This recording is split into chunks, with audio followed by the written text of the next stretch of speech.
തീർച്ചയായിട്ടും നമ്മൾ സമരം നടന്നുകൊണ്ടിരിക്കുകയല്ലേ. നമ്മൾ ഓരോ ദിവസം കഴിയുന്തോറും ശബരിമല സ്വർണ്ണക്കൊള്ളയുടെ മാനം വർദ്ധിച്ചുകൊണ്ടിരിക്കുകയല്ലേ. അന്താരാഷ്ട്ര ബന്ധങ്ങൾ വ്യതിച്ചു വന്നുകൊണ്ടിരിക്കുകയല്ലേ. കൂടുതൽ കൂടുതൽ സാധനങ്ങൾ കൊള്ളയടിക്കപ്പെട്ടു എന്ന് കണ്ടുകൊണ്ടിരിക്കുകയല്ലേ. ഒരു കാര്യം നിങ്ങൾ മനസ്സിലാക്കേണ്ടത്, ഈ പ്രാവശ്യം ജനങ്ങൾ മനസ്സിലാക്കുന്ന കാര്യമാണിത്.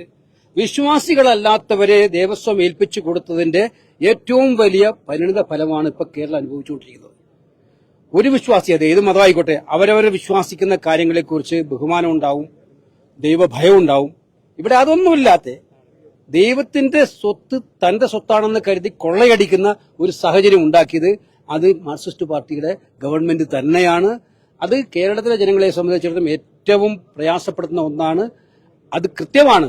അവിശ്വാസികള് ദേവസ്വം കൈകാര്യം ചെയ്തു കഴിഞ്ഞാൽ ഉണ്ടാകാവുന്ന പരിണിത ഫലമാണ് ഇത് തിരുവിതാംകൂർ ദേവസ്വം ബോർഡിൽ ഉണ്ടായിരിക്കുന്നത്.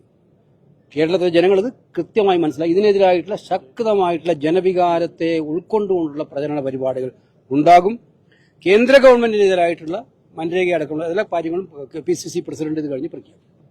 തീർച്ചയായും ഞാനതാ പറഞ്ഞത്, നമ്മുടെക്ക് സങ്കല്പിക്കാൻ പോലും പറ്റാത്ത രീതിയിലുള്ള കൊള്ളയാണത്. സുപ്രീം കോടതി, പരമോന്നത നീതിന്യായ ഹൈക്കോടതി കഴിഞ്ഞ കുറെ ദിവസങ്ങൾ ഹൈക്കോടതി ഇടപെട്ടിട്ടില്ലായിരുന്നുവെങ്കിൽ കേസേ ഉണ്ടാവില്ലായിരുന്നു.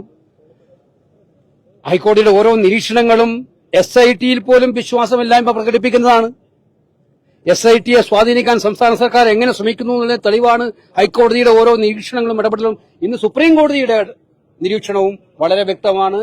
രാജ്യത്തെ തന്നെ ഞെട്ടിപ്പിക്കുന്ന ഒരു വലിയ കൊള്ളയാണ് ശബരിമലയിൽ നടത്തിയിരിക്കുന്നത്.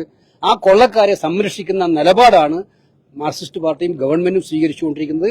ഇത് ഞാൻ നേരത്തെ പറഞ്ഞതാണ്. ഇവർക്ക് ശബരിമല അയ്യപ്പനോടോ 2019 അവർ വിവാദം ഉണ്ടാക്കി.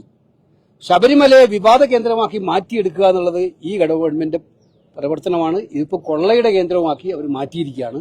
ഇതിനെതിരായിട്ടുള്ള ശക്തമായ പ്രക്ഷോഭം ഉണ്ടാകും.